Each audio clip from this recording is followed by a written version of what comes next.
Sí, a ver, yo creo que tendríamos que separar los logros en dos momentos, digamos. Unos logros que tienen que ver con logros muy tipo productos alcanzados durante los 5 años y otro tipo de logros que hubiésemos querido, que tienen que ver más con los procesos y los procedimientos.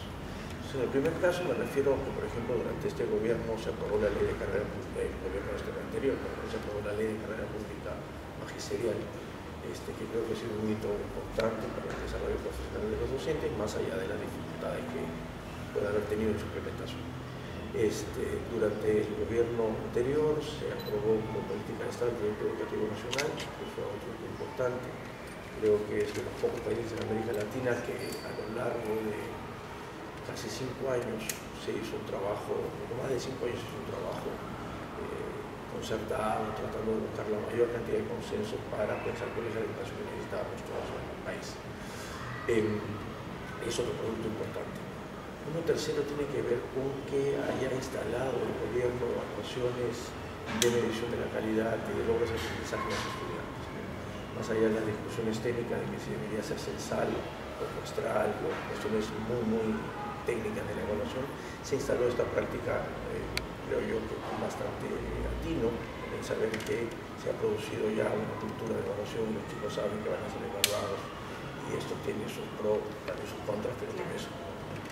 Sin embargo, ha habido pequeños logros, a pesar de que la opinión pública podría pensar lo contrario, es en el tema del desarrollo docente, el desarrollo profesional docente, pero también los procedimientos y la forma de gestión que tuvo el ministro Chan durante casi los 5 años que estuvo a cargo de la cartera de educación. Porque lo que se reclamó en todo ese tiempo es que el ministerio fue un poco cerrado, que no abrió lo suficiente las puertas, cosa que estratégicamente es un error, porque la educación siempre todo el mundo tiene ganas de trabajar, digamos, es un tema que convoca, es un tema alrededor del cual se pueden conseguir consensos importantes. Y más bien lo que hizo el ministerio fue retirarse un poco de las discusiones. De hecho, solo para poner un ejemplo y engancharlo con el tema docente, el ministerio no participó de una experiencia que a mi gusto es muy importante, que lideró el Consejo Nacional de Educación y el Foro Educativo, que es la Mesa Interinstitucional de Desempeño Docente. Y hay 19 instituciones trabajando y pensando cuáles serían los criterios para definir una buena docencia para el Perú. ¿Qué significa enseñar bien en el país y en las condiciones que tenemos? Y ha sido un trabajo bien interesante porque ha habido mucha gente que ha estado, ONGs, investigadores, el sindicato, el colegio de profesores y el ministerio no estuvo presente, se retiró, el principio se retiró. Y creo que eso ha sido una marca muy particular de la gestión del gobierno anterior, que cerró puertas y limitó algunas de las cosas. Yo creo que se puede lograr mucho más con esta práctica. Pero enganchando al tema docente, que es donde yo digo contra la opinión pública, que ha habido menores avances y menores logros, es que a pesar de tener la ley de carrera pública magisterial, al principio de la gestión, ya era el año 2007, se anunció que se esperaba hasta el 2011 tener 95.000 maestros aproximadamente que hayan pasado a la carrera, a esta nueva ley de carrera. Y tiene cosas bastante mejores que la ley de profesorado. Algunas cosas también deberían mejorarse, pero bueno. Y sin embargo, al cierre de la gestión del gobierno, solamente 22.500 docentes entraron ahí. Con lo cual uno mira para atrás y trata de ver cuáles fueron los errores, por qué los docentes no quisieron pasarse a una ley que supuestamente los iba a beneficiar económicamente, que los podía beneficiar en la idea de estatus profesional y también podía poner en tela de juicio sus capacidades, porque luego de la tercera evaluación tenían que ser despedidos. Y cualquier tipo de análisis te regresa siempre a la misma idea que es, creo yo, el mal manejo que se tuvo de la evaluación del desempeño. Primero que se le llamó evaluación de desempeño a lo que no fue evaluación de desempeño. Segundo, que hubo muchos problemas al principio de cómo se administró la evaluación. Comentaba hace un momento que durante el 2008, la primera parte del 2008, no hubo líder de opinión, periodista, intelectual, investigador, no solo de educación, sino de otras ramas que le decían al gobierno así no hagan las cosas, así no funciona. Entonces creo que ahí hubo un muy mal manejo. En una campaña mediática el sindicato le ganó al ministerio, porque emitió un mensaje mucho más claro diciéndoles no participen, cosa que también creo yo que debería participar. Yo le he dicho a la gente del sindicato que eso es a la larga beneficio, mucho más beneficioso para la identidad y el desarrollo profesional. Entonces creo que ahí hubo una serie de fallas en el tema de la evaluación, en el tema de la formación inicial de los docentes. Aún tenemos más de 300 institutos pedagógicos. El sistema de acreditación que se impuso no ha terminado de cuajar, entonces todavía tenemos algunos problemas, no hay institutos acreditados. Toda la política de desarrollo profesional docente ha sido, creo yo, la más débil contra lo que la opinión pública puede pensar. Ahora, ¿qué otros puntos de los cuales se habla mucho y es algo que se ha quedado en la cuestión anterior de la perspectiva de cursos, la descentralización de la educación? ¿Esa es una muy buena idea o no? Yo te respondo con un comentario internacional, es decir, ahora mismo estamos asistiendo a un proceso en el que Chile, que es uno de los primeros países que municipalizó la educación, está empezando un proceso de desmunicipalización, con lo cual está más que claro que la municipalización como sistema descentralizado no es que funcione del todo bien. Eso no significa que los gobiernos locales no deban participar en el proceso de descentralización. El tema es que no el énfasis en algunas de las regiones. El país había iniciado un proceso muy interesante de descentralización con las regiones.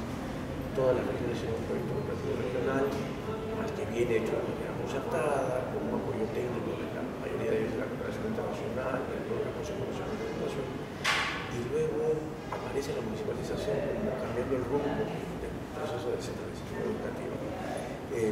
Con lo cual no hay evaluación que yo no conozca, la de la Defensoría del Pueblo, investigaciones que se han hecho, una misma de la propia PCM, del gobierno de García, da cuenta que no hay ninguna evidencia de que haber municipalizado haya mejorado la educación. Es que todavía algunos se sostienen que el periodo fue, claro, una estaba en unos movimientos, a lo mejor para la norma local, que en verdad sería interesante.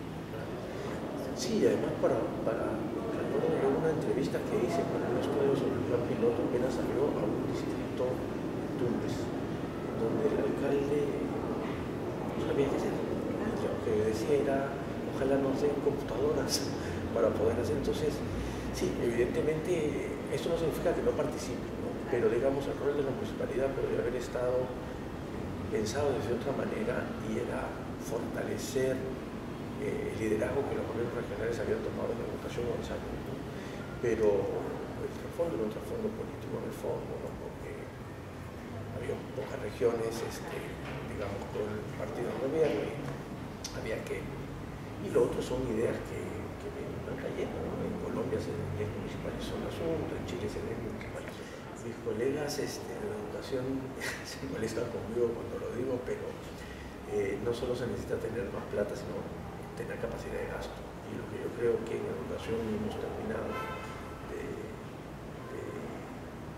desarrollar todo es tener esta capacidad de gasto. Sin embargo, también es claro que para el Ministerio de Economía y Finanzas la capacidad de gasto tiene, digamos, unos parámetros bien duros. El famoso Sistema Nacional de Inversión Pública al principio fue muy duro con los temas sociales y entonces algo que se traduzca en un proyecto que tiene que ver con infraestructura física era muy difícil que pase la autorización para que los gobiernos regionales, por ejemplo, y presenten estos proyectos de inversión pública y demás. Ahora se flexibilizó un poco porque se dio cuenta que en educación hay temas que no son infraestructura y que son fundamentales para el desarrollo, ¿no? Programas de capacitación para los docentes, proyectos en los que se incorporen, por ejemplo, zonas rurales de las familias en los procesos educativos, que traten de pensar cómo es que se articulan los esfuerzos de las municipalidades con los gobiernos regionales, y eso no se traduce en cemento, y sin embargo son procesos y proyectos fundamentales para la educación. Yo creo que el gran reto que tiene ahora esta nueva gestión es justamente tratar de achicar esta brecha de desigualdad en el país, en educación, como creo yo, en otros sectores económicos, Rosalí, el problema no tiene, digamos, el problema fundamental es la brecha de desigualdad que hay. Y en las zonas rurales eso es evidente. Según el reporte del segundo estudio regional de la UNESCO sobre logros de aprendizaje, el Perú es el país más desigual de la región, es decir, la brecha entre los resultados urbanos y rurales es la mayor. Y fundamentalmente la educación intercultural bilingüe, en donde para poblaciones rurales bilingües el tema ha sido aún más importante. Entonces, el gran reto de la nueva gestión y del gobierno, la gestión de la ministra Salas, es ver cómo se remonta el descuido que hubo, porque así como con los docentes creo yo hubo el peor problema de la educación durante la gestión de García, el segundo tema, no sé si es importancia, pero con la misma situación de comunicación fue la atención a la zona rural, bilingües en particular. Solo dos medidas que se tomaron que hicieron que casi la educación intercultural bilingüe desaparezca. Una, la famosa nota 14 para ingresar a los institutos pedagógicos, que es una idea pensada desde Lima y desde una realidad distinta, porque quienes se presentan a los programas en zonas rurales y bilingües, o en zonas indígenas, son personas que vienen de una secundaria que el Estado ha ofrecido también de mala calidad, y eso termina siendo un problema bastante inequitativo, con lo cual no había profesores para la especialidad intercultural bilingüe primaria. Y entonces, sin embargo, hay niños bilingües, porque esa idea de que no hay muchos bilingües en el país es una idea falsa, porque tú no basta moverse un poquito para escuchar que los niños en el recreo, por ejemplo, utilicen la lengua originaria. Y claro, cuando entran a clase tienen que hablar en castellano, digamos. Entonces, se limitó mucho la formación de docentes en educación intercultural bilingüe. Y lo otro es que se cerró el proyecto más grande que había en el país, que era el proyecto de educación para áreas rurales. Muy abruptamente, era un préstamo que se tenía con el Banco Mundial, no se terminó de implementar, un proyecto que tuvo muchos problemas desde su inicio, el proyecto de implementación. Y finalmente, creamos un proyecto de educación para áreas rurales y se quedó desatendida la educación para las áreas rurales. No se dio. Entonces, ¿cómo podemos hablar de un crecimiento inclusivo sin atender zonas rurales y bilingües? Ahora, ¿cuáles vendrían a ser los principales movimientos que se deben seguir en este proceso?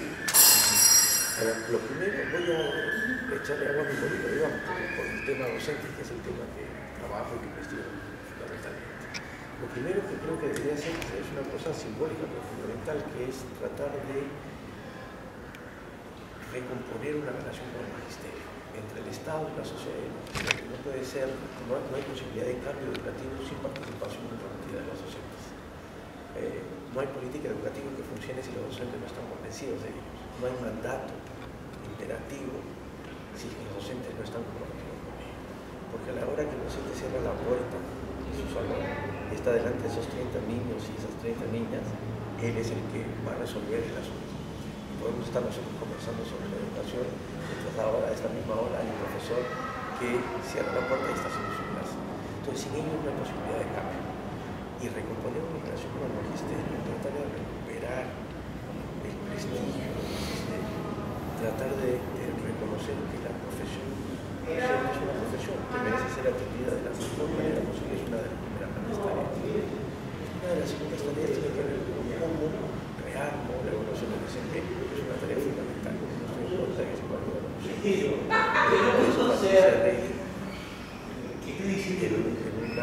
lo revisamos justo en un pequeño artículo del 2008, evaluación docente sí, pero no de esa manera ni ahora. Entonces yo creo que ahora se tiene que pensar en una evaluación de la mejor manera posible. Tercero, se tiene que implementar ya lineamientos claros de la Dirección General de Educación Rural y Bilingüe. No puede ser que durante 5 años se haya hecho más poco. Y tercero, pelear por el presupuesto y ejecutarlo de la mejor manera posible.